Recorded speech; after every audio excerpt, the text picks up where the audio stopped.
So giving and receiving feedback is another a common thing that is important as part of a coaching process. So it might be that you're giving feedback to the client. It might be that the client is seeking some feedback externally from somebody in their workplace, or maybe somebody in their personal lives, in order to help them make a change or to understand a little bit about how they're perceived. So I'd always encourage that we follow our own kind of instincts first and foremost.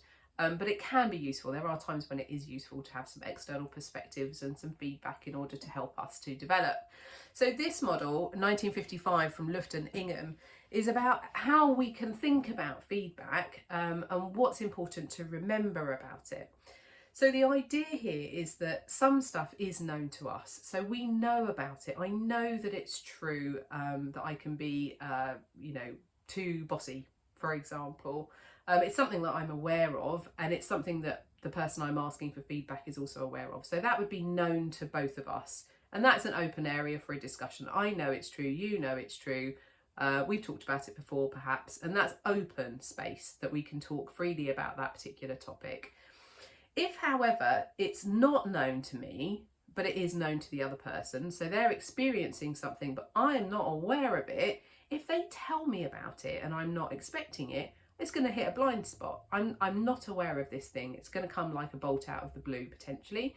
It's going to feel like a bit of a shock to hear this piece of information from the person on the outside, because it's not something that I'm aware of. It's outside of my consciousness. If something is unknown to me and unknown to them, that's another kind of open area in a way. It's unknown. So, you're not aware of it and I'm not aware of it. We could be curious about it, but there's probably not a great deal of information in there to share in terms of feedback. Whereas something is known to me, but not known to the other person, this bottom left-hand quadrant, this is really tricky, because this is where I'm hiding something. So I know something is true about me, but I know that none of you know about it. Then actually I'm hiding something. What's the consequences of that? What's the impact of that on them and on me? So we might want to think about doing something differently in that space. How can I bring more of myself into my workplace, for example? Or actually, how can I be a bit more honest about the things that I'm experiencing? So it just helps us to think about, actually what kind of, if I want to give somebody some feedback, are they aware of it? Is this something that we're both aware of? Or is this something that's going to hit in their blind spot? Or actually, have I got limitations in what I know about it as well? So just a good framework to be thinking about, how do I land feedback in the best possible way?